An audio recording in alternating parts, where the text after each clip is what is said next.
About Diane in case you're not familiar. She's a native of the Pacific Northwest, graduated from the Evergreen State College in journalism and anthropology. And then she was a newspaper reporter, photographer in her past life, and copy editor, even having a stint with the book division of Rolling Stone magazine.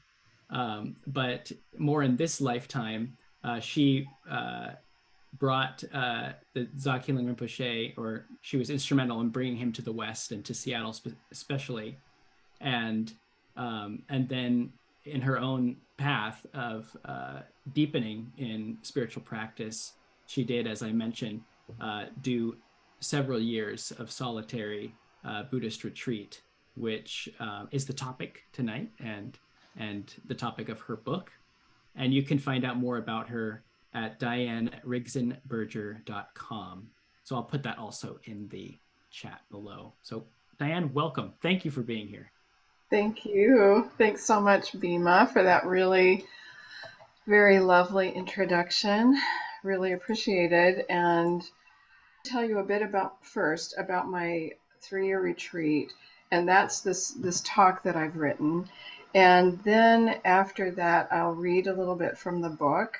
And then at the very end, we'll have some Q&A time. And we have a small group, so it'll be really easy. At that time, you can, wave your hand and I'll recognize you or something, and you can unmute yourself. And also, if looks like I'm going to mute Sharon. Hi, Sharon. I'm going to mute you. Because it's better if everybody else is muted. Yeah, and everybody's muted. So yeah, that'll work better. And then when it's time for when you need to say something or something, you can go ahead and unmute yourself. And also, I did want to show you a copy of the book. Here's what it looks like. I don't know, is that coming? Are you seeing that backwards? No. Yeah, it looks good. It looks good. Okay. Yeah. So, small boat, vast ocean, my years in solitary Buddhist retreat. Yeah. So the boat is headed toward some kind of enlightenment experience, maybe. Anyway, that's the idea. And people wonder what these syllables mean. There are 3 Tibetan syllables there, Om, Ah, Hung, and they represent enlightened body, speech, and mind. And so the idea then is that this rower in that boat is a woman, by the way, and she is being guided and protected by this kind of this blessing of these sacred syllables, and which actually come from Sanskrit, but are tweaked for Tibetan Buddhism. But anyway, yeah. Okay, so first, I'll tell you some of the basics about this retreat. And the retreat began in 2011 and ended in 2015. I was in 5 different places, all in the Pacific Northwest. I returned to some of them. So there were actually 9 different stays. The shortest was for 2 months, and the longest was for over a year. I was on 3 islands, San Juan, Bainbridge, and Orcas. I spent time near the Washington coast on Willapa Bay in Raymond, if you happen to know where that is. I was also at an actual retreat center for a while in southern Oregon, high up in the Siskiyou Mountains. Friends drove me between each retreat place, which were long distances when the ferry trips were taken into account, and especially long down to southern Oregon and back. In each of these places, there was someone to buy groceries or take me to a doctor or a dentist. The idea with all of this help is to minimize contact with the outside world for the retreatant, not even driving a car, to help maintain retreat boundaries and for a continuation of retreat mind, at least as much as possible.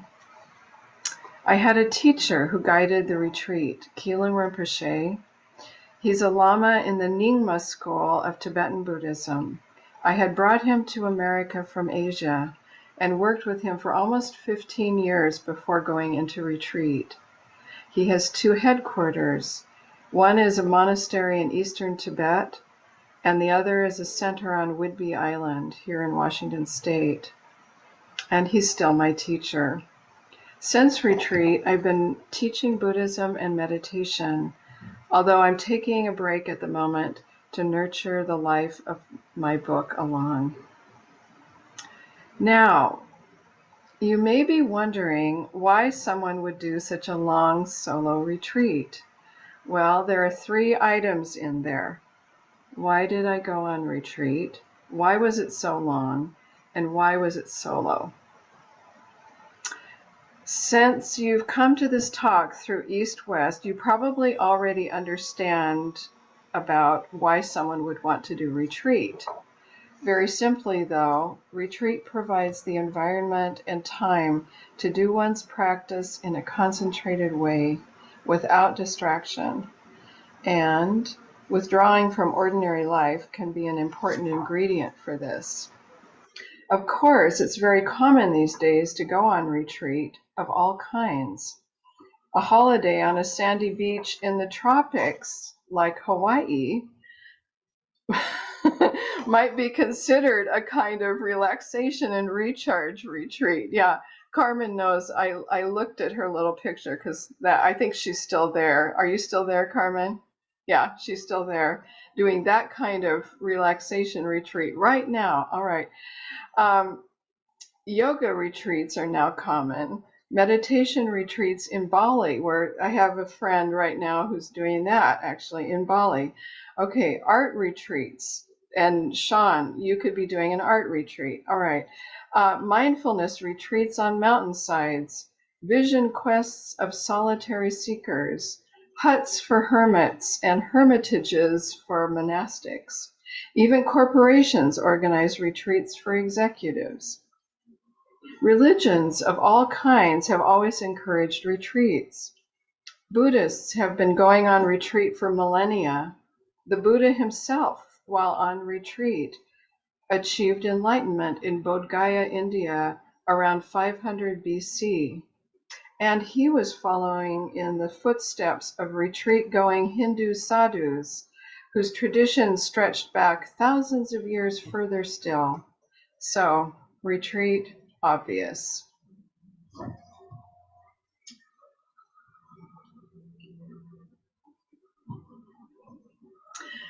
But why such a long retreat? In the case of Tibetan Buddhists, we normally have quite an array of practices.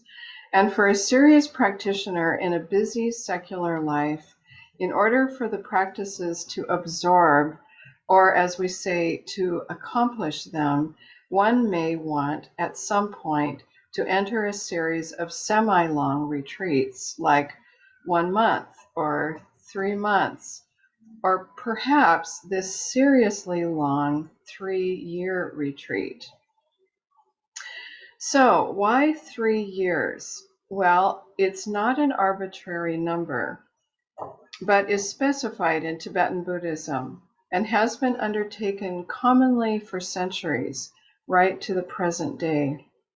When I first heard of this form of 3-year retreat as a very new Buddhist in 1989, a spark immediately lit up, and I felt intuitively that I wanted to experience that.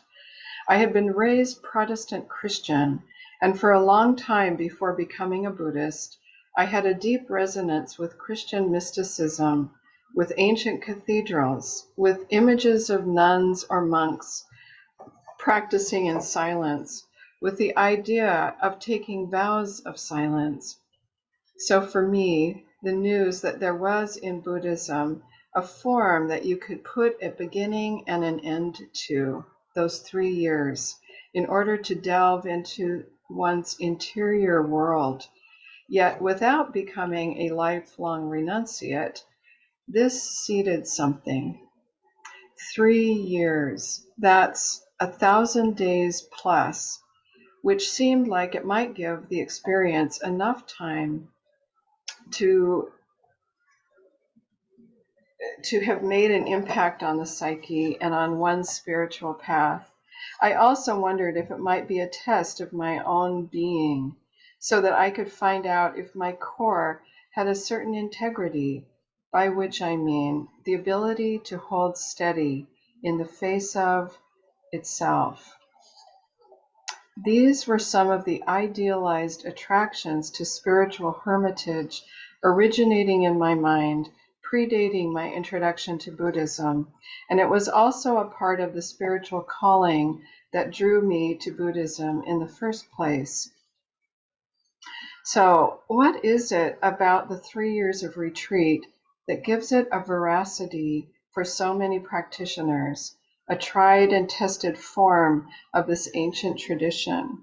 I've never asked a Tibetan Lama this question before, nor read an official explanation, but I have some inklings from my own experience, and then from hearing about the experiences of others. In short, there does seem to be an amount of time needed to percolate the essence of the path. There are typical stages that one goes through over this period of time, and my experience seemed to follow along. The first year is tough, emotionally and psychologically. People are social animals who don't normally enjoy leaving their society. For some, that aspect makes an insurmountable hurdle and definitely should not be undertaken by anyone with psychological imbalances. The experience of prisoners in solitary confinement is considered a form of torture, and that's for good reason. So there is a clear initiation here, for which a qualified retreat master is vital throughout a long retreat, in the form of the Lama checking in on a regular basis. Even in Tibet, long retreat was considered a risk for mental breakdown. So it's not a special feature or weakness of Western or modern cultures. But given that most retreatants are of the stable variety, what's then even more interesting is that the first year is known for making a descent into the depths of the psyche. This is a descent in the Jungian sense of being exposed to one's shadow. This could be a first for someone, or may very well be a first time at this intensity. Some psychologists call it the work of death and rebirth. Without the usual distractions of society, or nowadays of media, this first year can be crushing. But that's not something new. The ancient mystics have, for millennia, written about this sometimes excruciating process of voluntarily undergoing a deep dive of solitary initiation in order to find the self, sometimes in order to heal. So the first year's difficulties are said to circle around a particular issue, and it doesn't really matter what the issue is.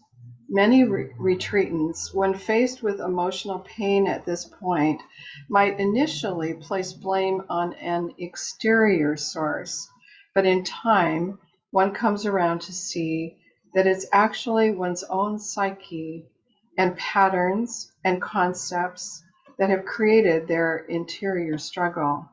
The sooner one realizes that this is a phenomenon of the mind and of the container of retreat, the sooner and better one will be able to deal with it and then to transform it. After hearing the experiences of others in group 3-year retreats, where the relationships between some retreatants become problematic, and then that becomes their issue, I felt fortunate to have been on a solo retreat. However, I did have my issue. It was stormy and wildly difficult at times, and eventually I came to understand it as part of the initiation process. I worked with my spiritual practices and other techniques of self-therapy I happen to have known about, and at about the 8-month point, it had transformed. It took that long. I wrote about this at length in the book, and that may be the part of the book where a friend of mine, after reading my book, said she felt it wasn't the small boat story that the title of the book suggests, but rather a story of a huge tanker ship. I know what she means. Once that was behind me, it wasn't always smooth sailing, but the second year was much, much better. And this is common. So the second year is a transitional period. The retreatant has settled down considerably and understands better what long-term concentrated practice is like, day in and day out, and more of it. The practices begin to coalesce with deeper understanding of how they work, the meaning of all the various parts of the practices, and how the parts relate to each other. Interior progress seems to be coming along.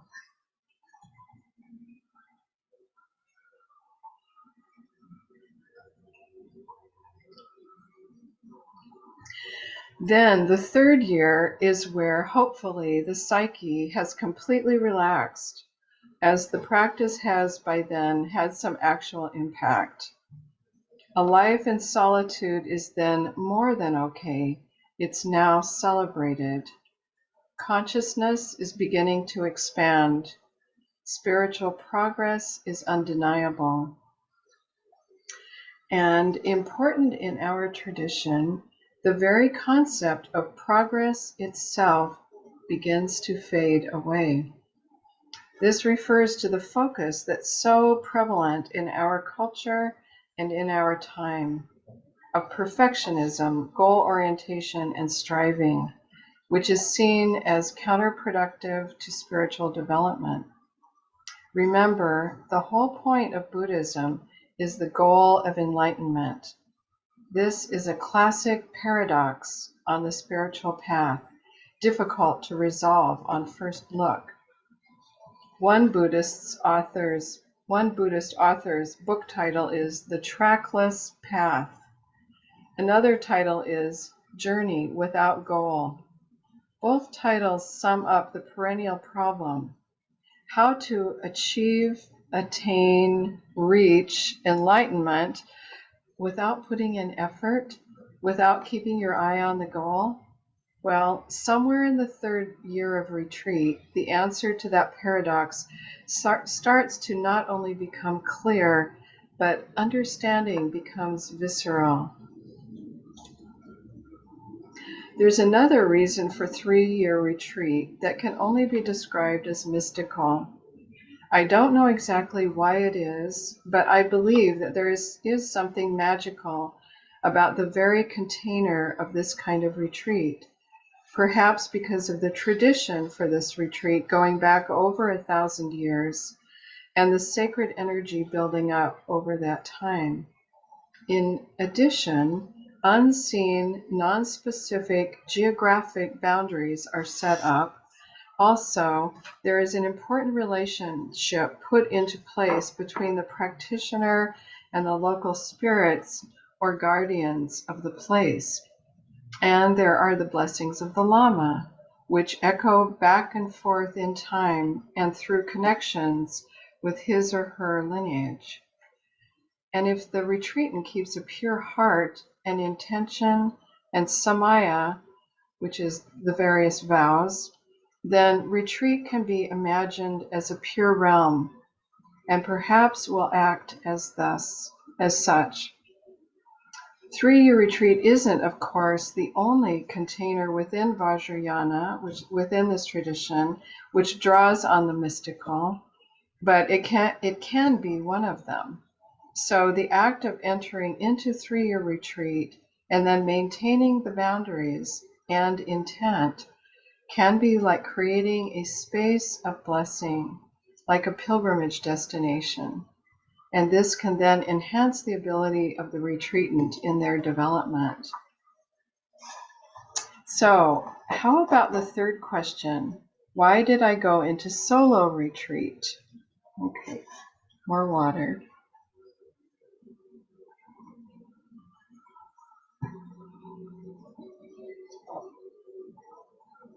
The answer is that solitary retreat was the only possibility for me because of practicalities.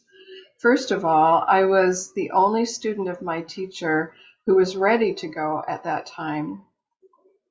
If we had been able to find a group retreat for me elsewhere, I would have been obligated to follow a different teacher's curriculum and guidance, a teacher who didn't know me. Even so, we did think about seeking this out. However, retreats organized by sanghas of established retreat centers are quite expensive, requiring tens of thousands of dollars, which I didn't have. I could have afforded to join a retreat in the Himalayas amongst Tibetan nuns, but visa requirements would have had me crossing borders back and forth several times over 3.5 years. All too complicated for someone in retreat, and which could easily have derailed the retreat altogether. As it was, to make things work, I stayed in unoccupied houses of friends and family, basically house sitting, one gig after the other, plus the one retreat center in the Siskiyous. All of these places were in beautiful natural settings. And the retreat center was on 300 acres of forest and meadow. All the other places had big sky and water views. I was able to walk in nature, sometimes beaches, and had countless encounters with the wild and its creatures. I appreciated every moment of my time in nature and wrote extensively about it. In fact, in some ways, these sublime, sometimes startling outdoor experiences became a central theme of the book. As you may imagine, a first 3-year retreat is normally not done as a solo enterprise because of the already mentioned pressures of extended solitude. So to balance that, I was allowed some telephone contact with someone, perhaps once a day, which lasted the first couple of years. Included in that was a long-term confidant, a short-term therapist, some family, contact with my retreat helpers, and of course my teacher. And I also wrote about this in the book.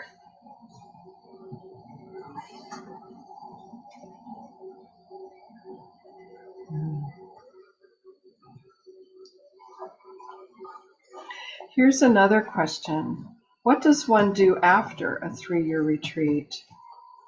Well, thus far in the West, there haven't been enough graduates for a common solution to have developed.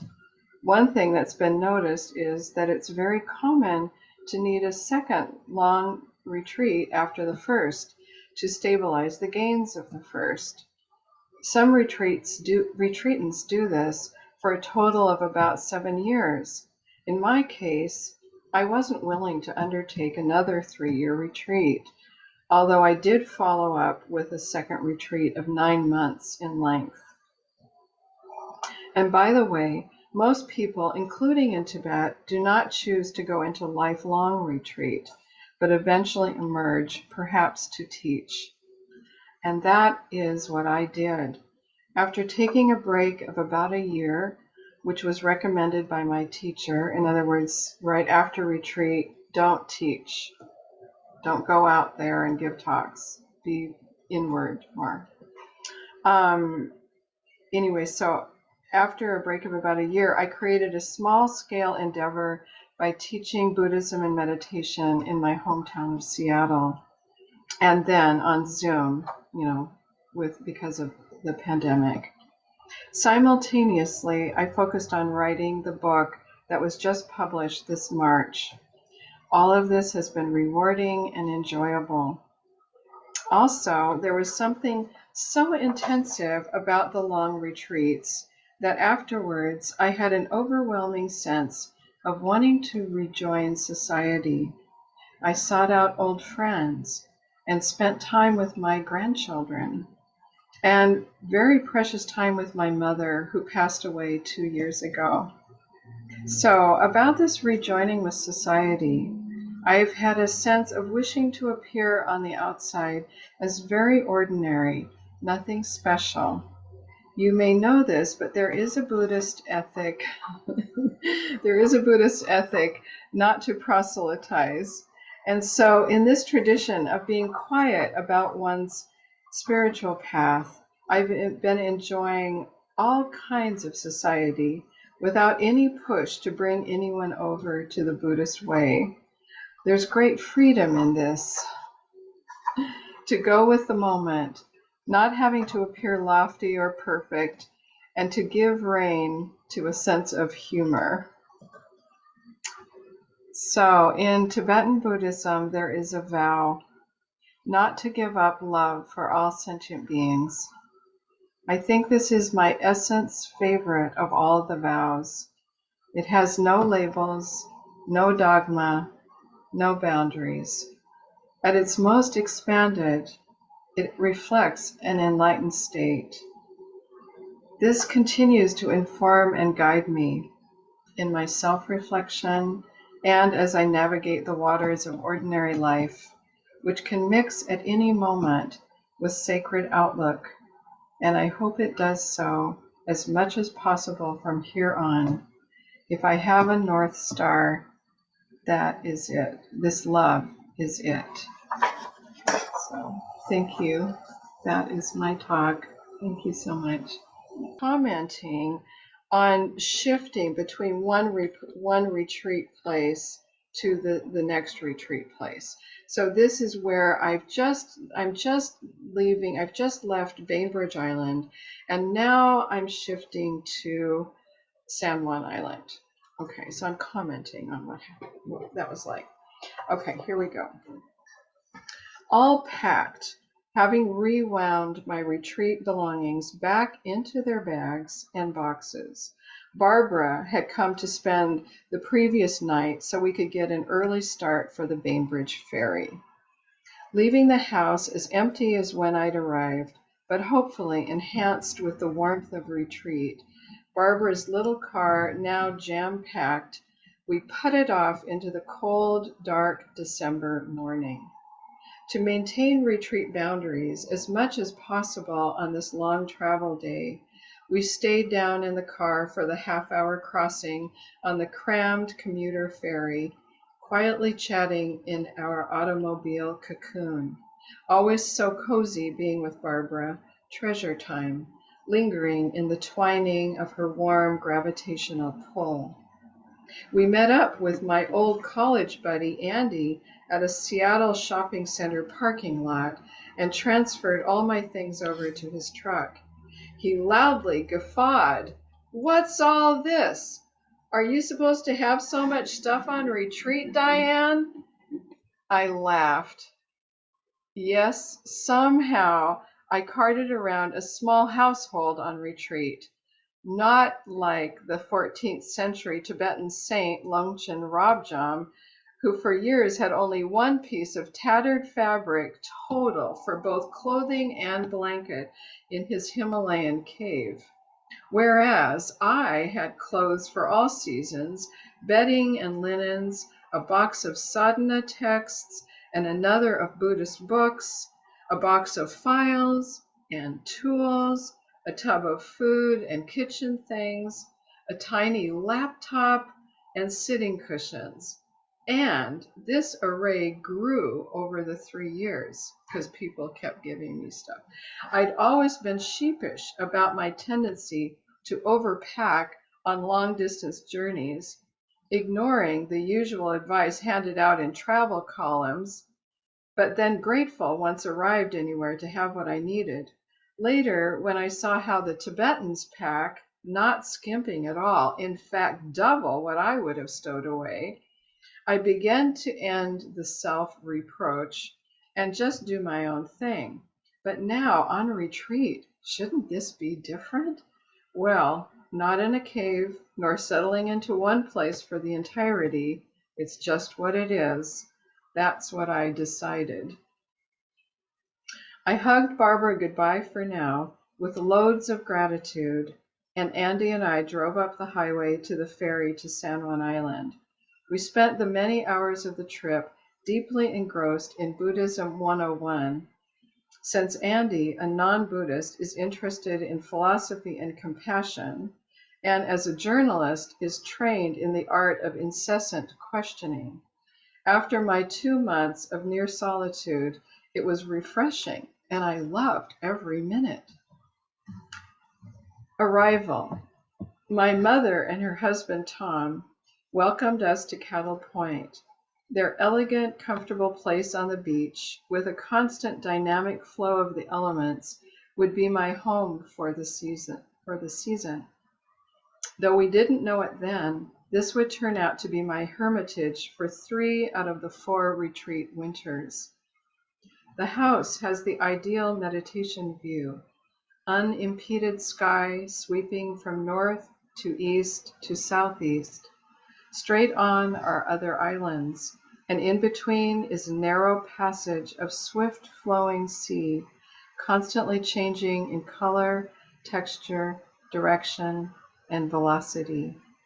The wildlife was constant, and the storms amazing. The waves sometimes crashing, the wind sometimes keeping me awake at night. I awoke every morning in the main bedroom, looking out onto a small crease of light, red or yellow, at the eastern horizon above the water. Sometimes I jumped out of bed to start my morning fire puja, trying to race the sun before it came up. That house doesn't have spirits that I'm aware of. It has clear energy. At night, though, while doing wrathful practice in front of the big picture windows, the pane of glass would bend and shake in the wind. That was a bit freaky, and I then closed the blinds. The subtlety of meditation was often there that first winter, but it seemed slightly reduced from before, maybe from the distraction of the intense emotions that arose during that time. On that arrival evening, after we offloaded his truck, Andy stayed for a companionable dinner, then headed back to his life of work in the metropolis. In a couple days, my folks would be leaving the cold, dark, dank Northwest, headed south in their RV to the California desert. I, on the other hand, had always reveled in my native winter. The dark turn of our northern latitude encouraged a going inward that I relied on, like menstrual periods, leading to exploration of deeper recesses of psyche and soul. I always thought of it as the annual winter steeping and holy descent. Now it would be combined with the life of a Buddhist renunciate to see what would turn up. That's the end of that section.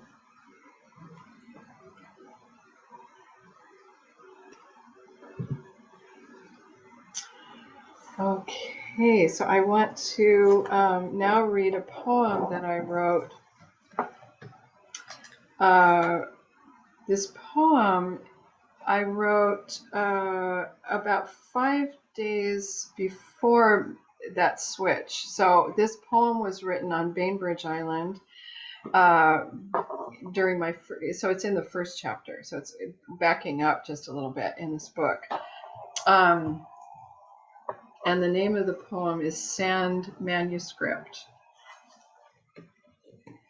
The sea wrote on the beach again. Obscure message for someone. Me? Most days it leaves long meandering empty lines of sand, edged by borders of pebbles, hard for the foot to navigate. Hard-packed trail of sand invites paw prints, boot prints. Most days it goes like this, from down to up. Margin of water continuously lapping, scouring, scribbling, border of pebbles, sketchy line of sand, border of pebbles, broad corridor of sand, margin of salt-saturated logs to signal, ends here, look below. But today there were messages left by the sea. The tide had been busy carving circles and shapes between the lines, leaving distinct O's and diagrams, piles of pebbles in cryptic script upon sandy manuscript. This was the beach for me, but a message in mysterious language, alphabet even. Cyrillic and Tibetan I have known, but this was script written by dakinis, or those who live in the angel realm, or of fairies. Braille for the feet walking the beach, but mine beyond blind. Perhaps by enlightenment one would come to know if the tide hadn't too early erased the secret.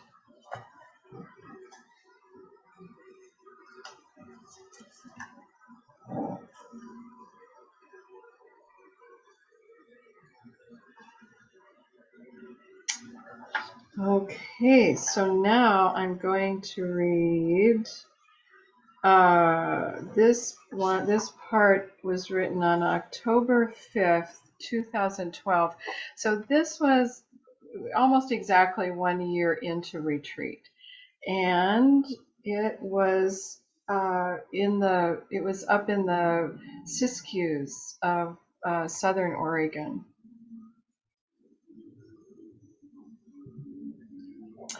Up in the mountains.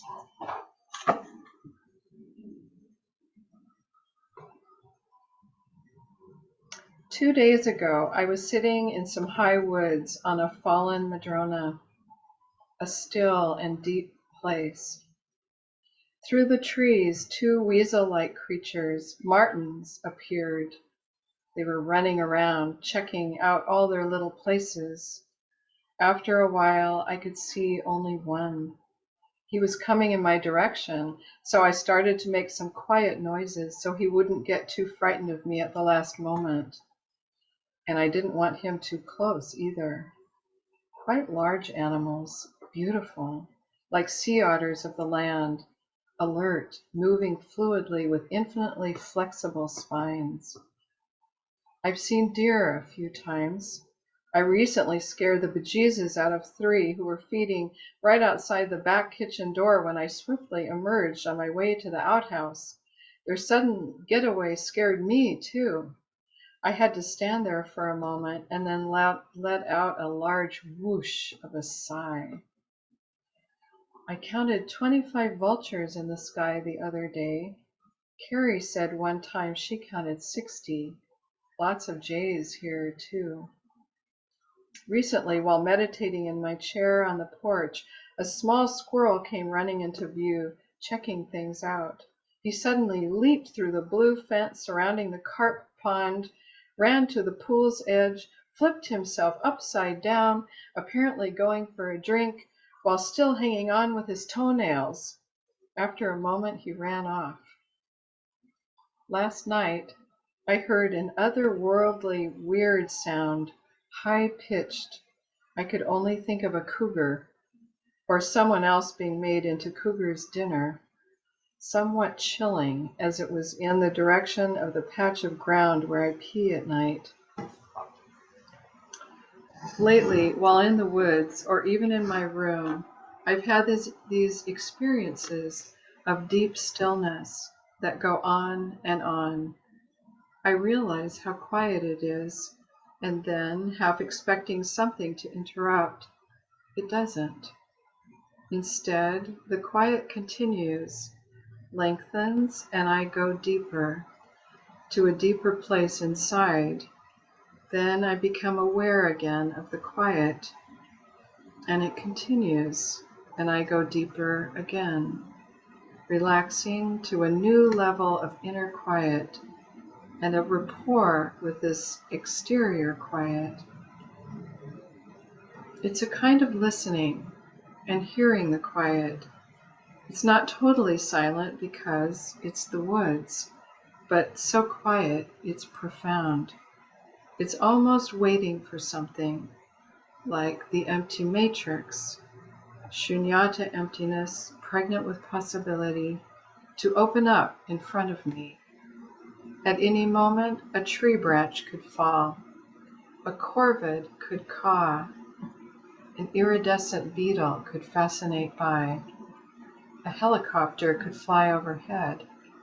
But none of these happen, and that continues to unknot my mind while I sink more and more deeply into a relaxed state, releasing the outer world too.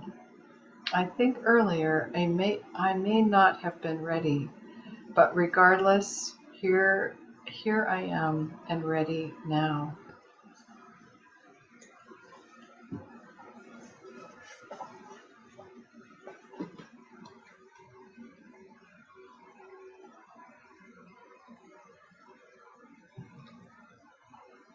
Now it's quiet. Maybe we should just meditate now.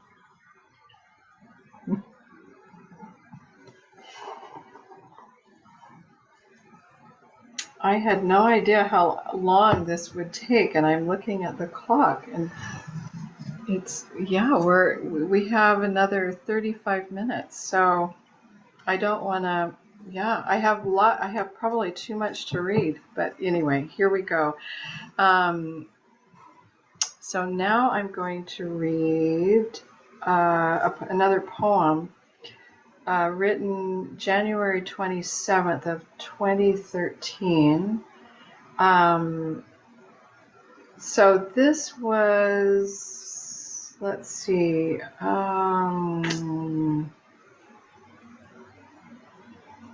2012. Yeah, okay, so this was about a year and a quarter into retreat. And I'm back on San Juan Island. I had a short stay at that retreat center up in the Siskiyous, and then I went back to San Juan Island for 3 months, another winter of 3 months.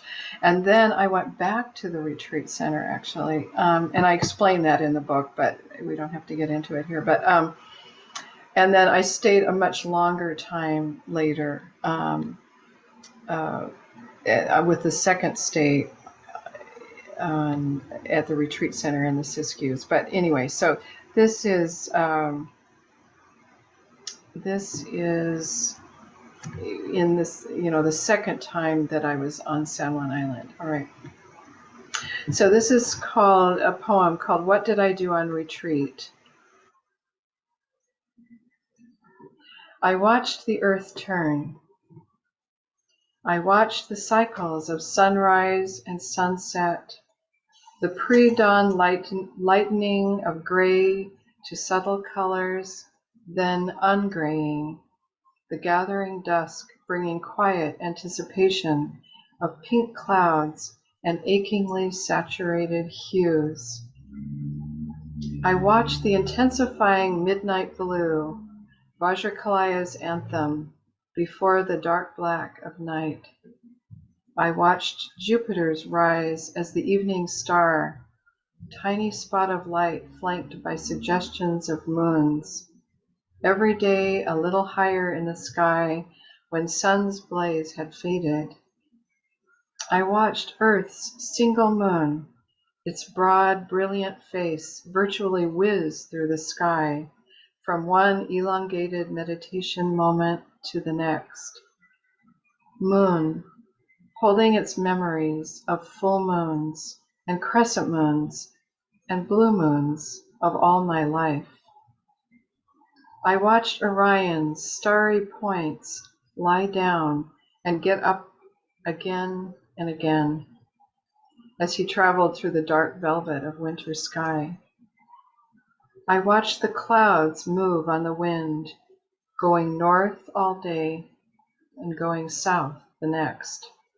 The clouds endlessly laying out images, designs, textures, messages, signs, delighting my mind or surprising or mystifying, sometimes knowing, I watch the tide rise and fall, covering, revealing, coming in the sea, a river relentlessly filling up.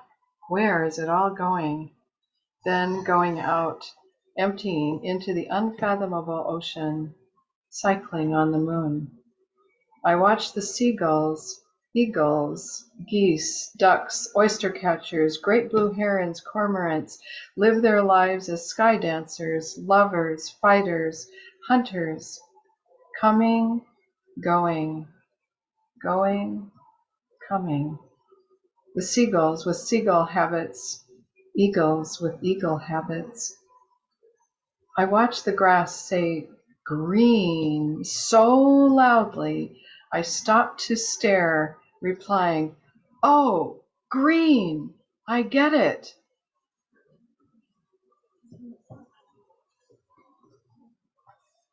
That's what I did on retreat. Once I settled down.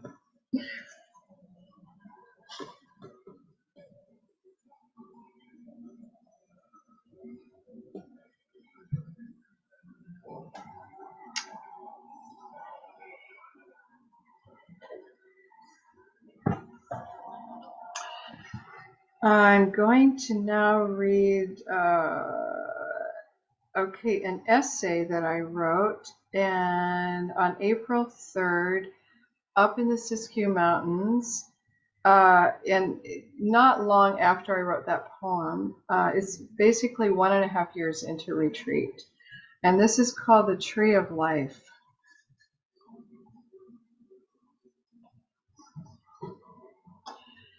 Starting a new journal leads one to reflect on time, the passing of stories, the present moment, and the mystery of what is to come. At the moment, holding this book in my hands, a treasure even empty, because the symbol on its cover is a tree of life. This one, while detailed, is actually quite simple, like the trees outside my cabin windows.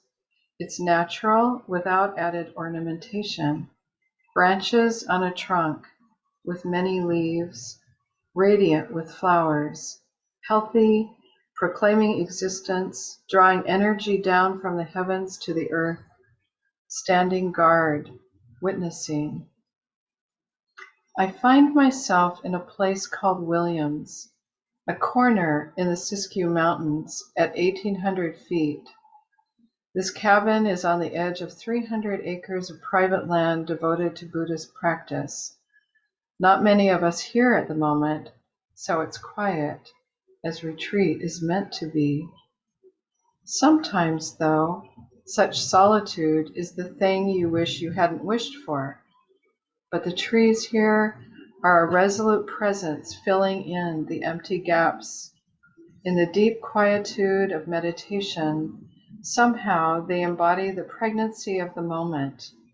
Without movement and yet pure presence, the magnificent big ones, the young saplings, and the spaces between them, this energy, whether it's imputed or actual, not sure, but it's reassuring.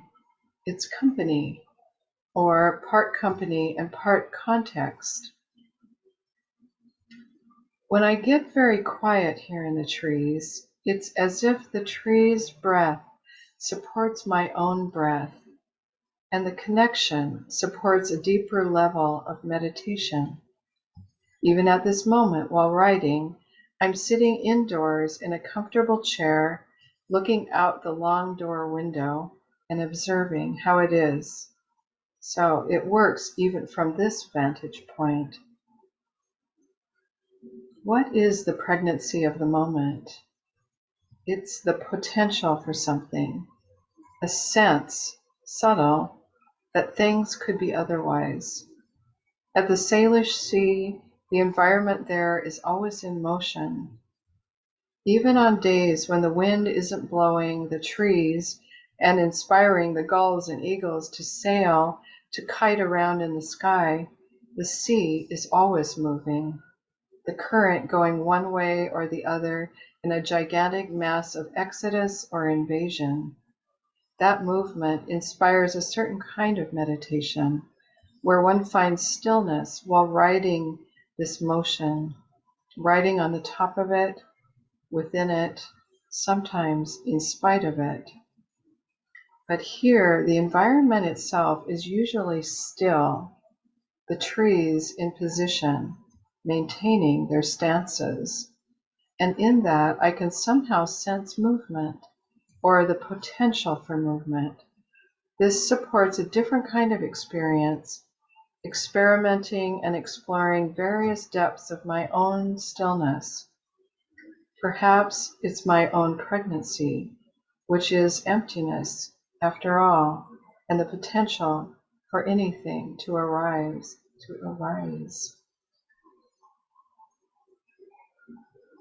I was almost going to say anything to arrive. That would be very similar, wouldn't it?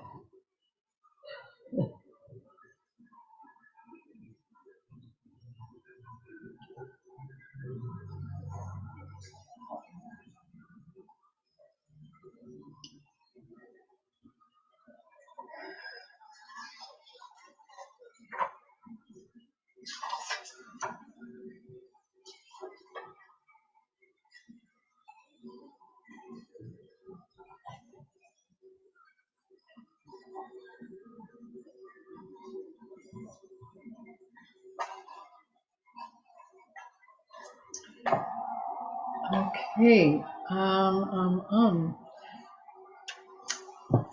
think I'm going to read, where is it? Here.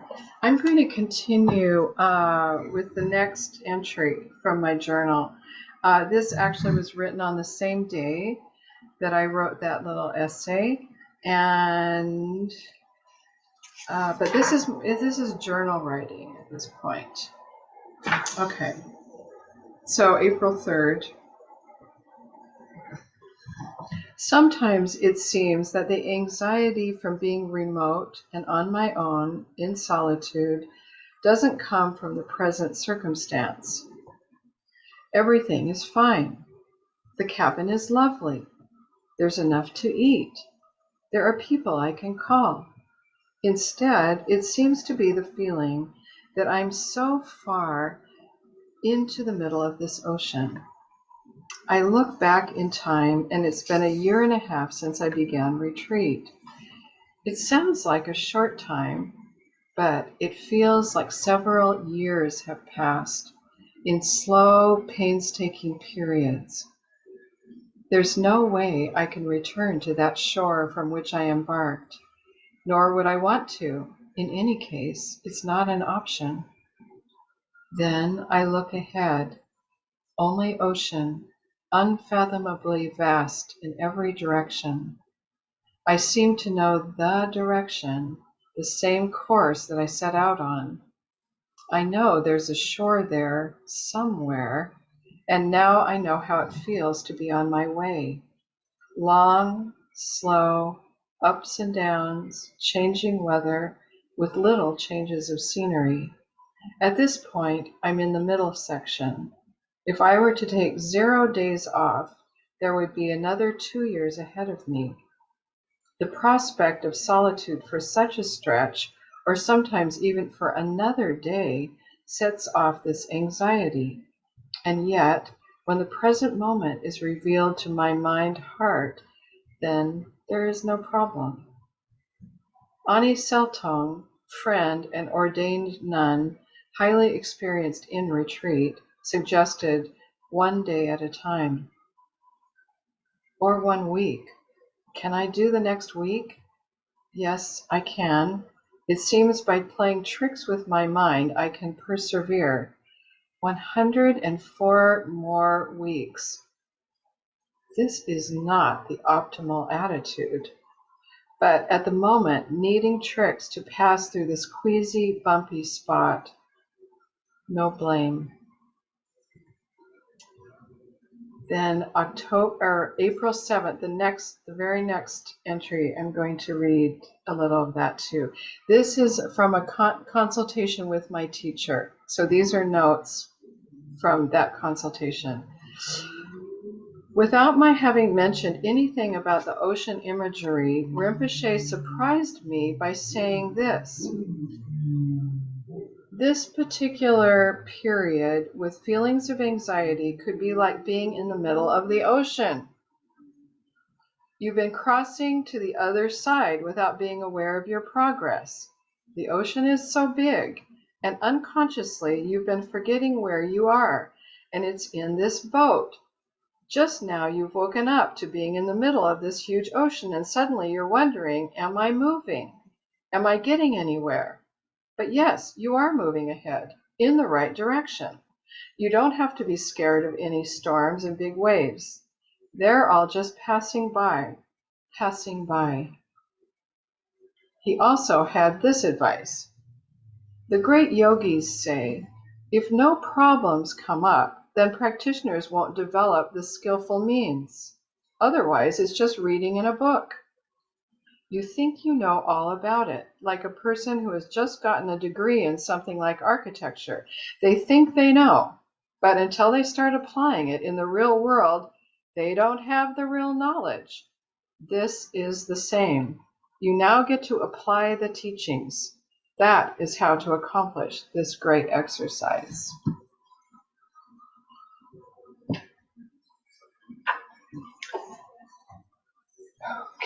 Okay, let's see. Okay, now I'm going to read one poem almost to the end of the reading. So I'm going to read you one poem which I wrote toward the end of the retreat. I was back on San Juan Island for another winter there, and it's January 6th of 2015. And the end of the retreat was May 1st, 2015. So you can see how close to the end.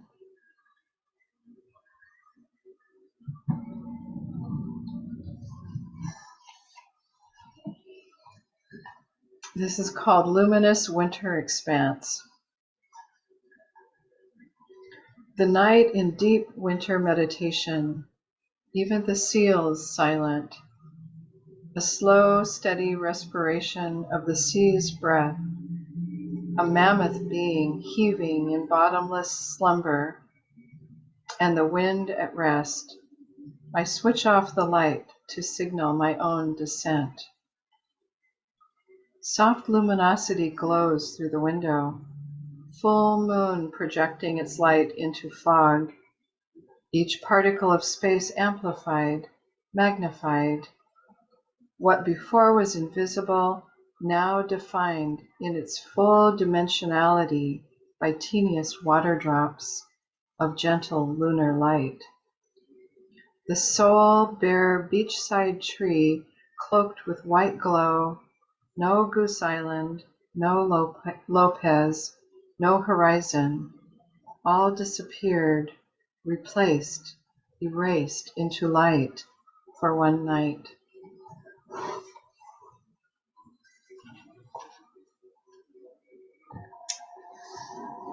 Okay, so now I would like to just read at the very end of the book,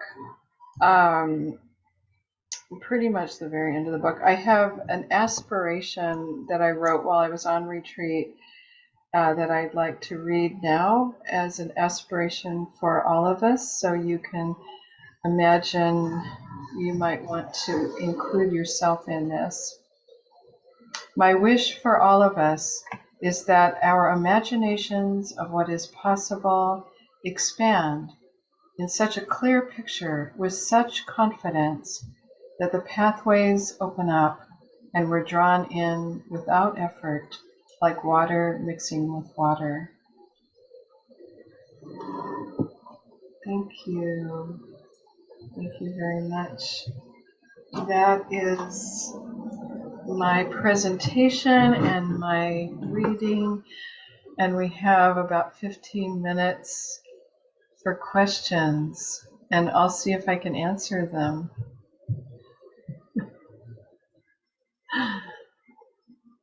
And I thank you everyone for being here. this evening. And I don't know some of you. I don't know if you're in Seattle or in the Seattle area. So if you, yeah, we have so few people, so I think you can go ahead and just unmute yourself and just go ahead and ask away or comment away. Yeah. Then I'll start. My name is Sean. I live on Vashon Island, and I've known Diane for many, many years. Actually, it's my privilege to be part of her life. But Diane, I have to tell you, I'm just so excited to get the book now.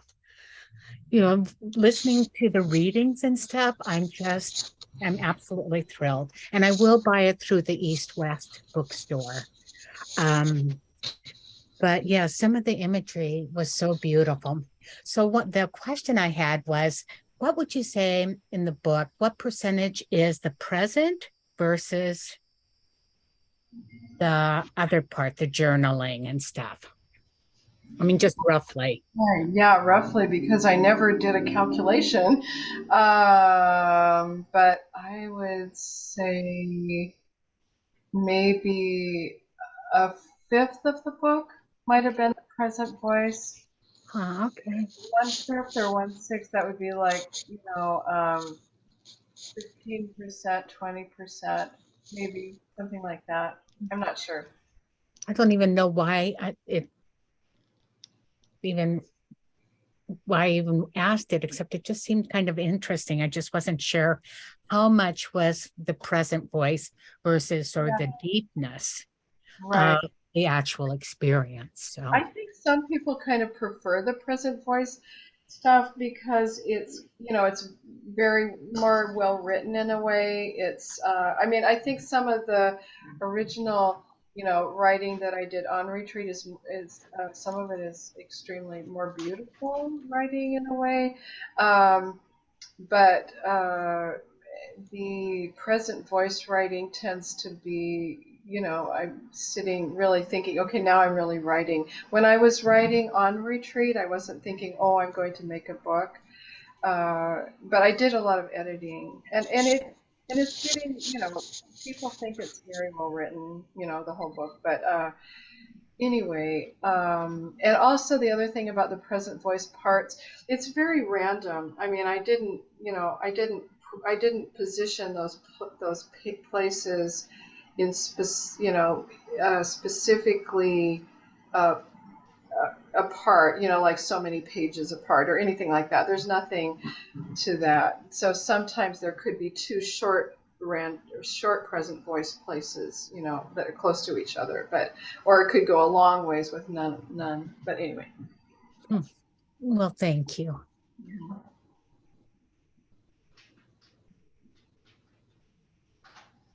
So I have a question, if I may. Yeah, you're Sally. So I'm in Seattle.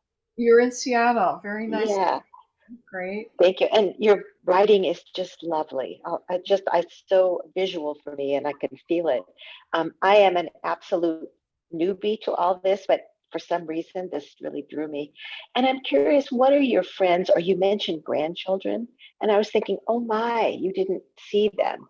So what's people's reaction? Because I think we live in a society where we're supposed to do acts of kindness, be with family. What was reaction to you kind of dropping out, so to speak?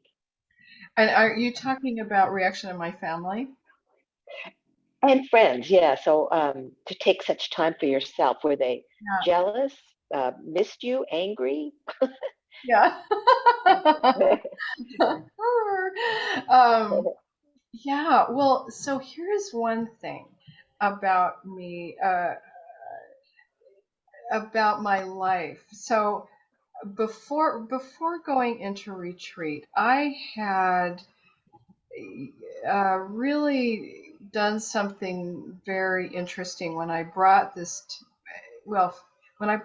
Tibetan Lama here, out of Asia for the first time, coming here, and we kind of really dove into this work for him, and we were raising money for his monastery in Tibet, and then we started this Buddhist group and everything. And at the same time, I was working part-time. So it was like uh, I was so buried, or not buried, but anyway, I was having a great time, but I didn't have time for friends. And so that was many years, a couple of decades where I really, my old friends, Sean, for example, and Sean didn't say this, but Sean and I have known each other since we were 12 years old, actually. So we really do go back. But I mean, I didn't see any of my sort of normal friends for a couple of decades, and that was before going into retreat. So my friends were, my old friends were. They were like, okay, she's just doing something interesting again, yet again, and and that's great, great for her and stuff, I think, but I had reactions from some people in my Sangha. So in my Buddhist group, then those had become my friends, and in some cases kind of my students in a way. And in a certain kind of way, not like being a lama, not like that exactly, but and so some of those people, and one of those people is here today, actually. She's with us today, and that's Carmen, who's here. So a couple of those people who were very new in Buddhism, and I had kind of brought them along, they were very upset. And yeah, Carmen and somebody else were very upset. But people understood that that this was something I needed to do. Even the upset people understood, and then all of the other people who were more experienced, who were also good friends, they weren't they weren't dependent on me in a certain kind of way, and in the same way that Carmen and another woman, and now Carmen is an experienced Buddhist after all these years of being in Buddhism, yeah, but and she survived, But then we get to my family, and that's a whole other thing. So my family gave me permission. I mean, basically, I had my mother and I had my two kids who were adults, and then they had kids, or my daughter had kids. I had one child at that point. And yeah, it was a sacrifice. But here's the other thing. Because in the first year and a half or 2 years, I was able to have contact with my family by phone, and every once in a while I saw them in person. It was this special kind of permission for that, because and I addressed that in my talk, the written talk, a little bit. You heard that, yeah, and so and so we were able to maintain some contact that way. And that was really important, including for my granddaughter, who was pretty little at the time. She's now 18. And now I have more grandchildren who were born. The timer on the microwave. Oh, sorry. Sharon, you want to mute yourself, or shall I mute you? Okay. That was funny. Very funny. I'm thinking the timer. What? Anyway, but Sally, I think that probably covers it. And but interestingly, there was another talk that I gave where somebody asked me this question of, as a woman, how did I, that it's so rare to take that time away, and that people are depending on you sort of socially and psychologically and familially. For in a family, people have an expectation that women are going to be there in that supportive way. And and she was asking me how did I deal with that, and what I said to her was that, and that's a talk actually that you can, well, let's see, no, I'd have to give you a link to that talk. Actually, it's not on my website. Anyway, what I said, was that as I was going into retreat, I specifically got permission from my kids and my mother to do, and they all gave me permission. And then I address this in my book, actually, because there's this really wonderful Jungian psychologist who's passed away now, Robert Johnson, and he wrote a book called She. And I recommend this author if you're interested in Jungian psychology. And Erica, I'm sure, is very familiar with him. But anyway, he very much writes about this very specific thing of women in particular going off to do this kind. If a woman has this kind of calling, to do this, which not everybody has this calling, but if she has, and then to follow up to do that, you have to be able to, put boundaries for that period of time, because the act of doing this, making this descent and doing this inner work, the spiritual work and inner work, is so very, it takes so great energy.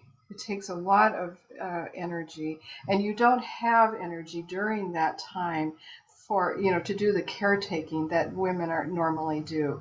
And so women, they have to, put boundaries and do this. And then when they're finished, then they can come out and do, make their choice of doing whatever it is that they're going to be doing.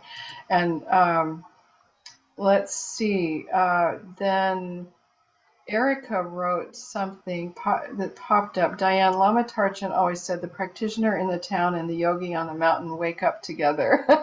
I felt as your friend, we're all practicing together. We're in the same boat. Yeah, and so that was another really wonderful thing. Erica, I'm so glad you wrote that, because that was something that I felt very connected with all the other Buddhists, the Sangha members, and people. There were people I was doing prayers for, people I was hearing about who needed prayers. I kept a little book, and with everybody's name, people who'd passed away or people who were having obstacles, and I, very much included, so that was a whole other level too. But anyway, okay. We're getting, actually, I'm sorry, I've talked so much. So I don't always need to have something written down, obviously, in order to talk. I can go off and on and on talking.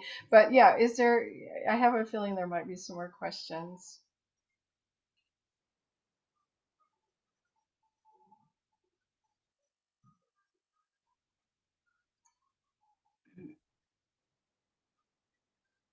That was Sally's question, wasn't it? And it was a great one. Thank you. That led to all of that. Yeah. Anybody else with another question? A burning question? Or how about a subtle question? How about a tentative question? I'm going to jump in. So, I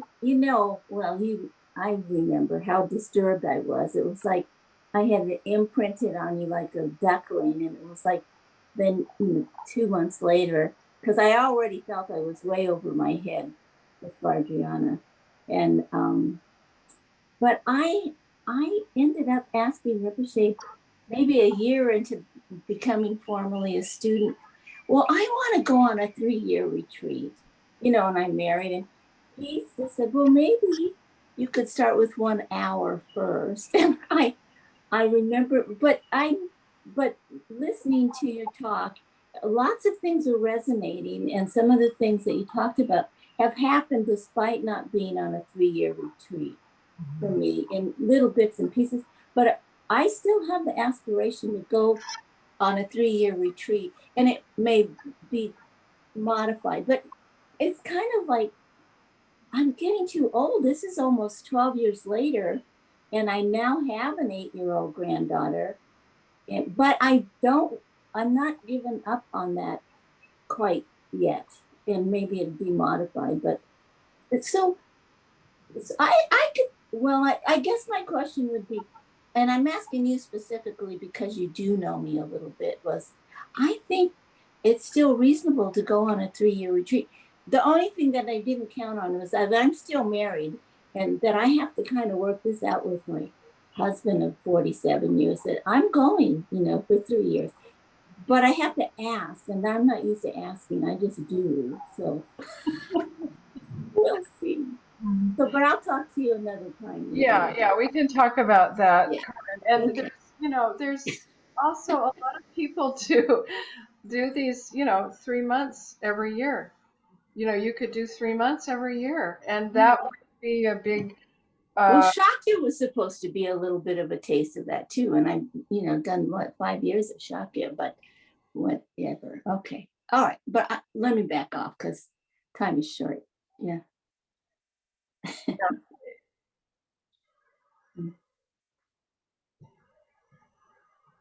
Another question? Sharon, you look like you're going to ask a question. I was just going to make a comment that aging is like being on a retreat. The process of aging and body changes and diagnosis and surgeries, and that's been my experience anyway. That that it feels very much like being on a retreat. And I think, of course, COVID was part of that. So that's just a comment. Thank you, Diane. I really appreciate listening to you today. Thank you. Thank you, Sharon. And Sharon, where are you from? I'm in Seattle now. Yeah. Well, if you, get on my newsletter list if you're interested in doing that. I definitely will. And also we're really kind of at our 7 o'clock time right now. I mean, I wanted to almost ask you, like, how specifically were you thinking that getting older is like being, I mean, it depends on what a person's life is like. Some people, I can see that would be very much like being in retreat, but for other people, maybe being older, it could be very busy. Well, you become more interior as you become less exterior, and as you're less an actor in the world, you're more an observer in the world, and you're so many things you spoke to have been part of my experience in the last, I would say, 4 years of aging. Yeah. There is a really, and we can, if you need to go, we can, fine. But let me just mention, there's a wonderful book, Women Who Run with the Wolves. It's a very famous book. And at the end of that book, she has, I can't remember what chapter it's in, but she has human development, a list kind of different stages in human development for women. And at the very end of that, when people are very old, I'm sure older than you, but it's very beautiful what she writes about that people become, women become, I think probably men too, but anyway, become almost very ethereal and very spiritual, like almost like nothing but spirit is left, even as their body is still here and they are still present here.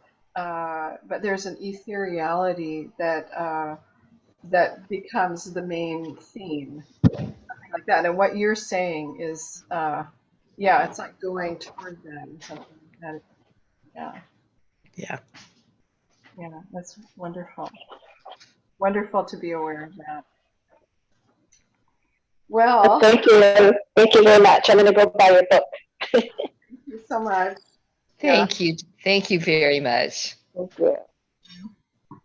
Have a wonderful life, and maybe we'll see you later. That would be Thank you. great. Yeah. Bye-bye. Bye.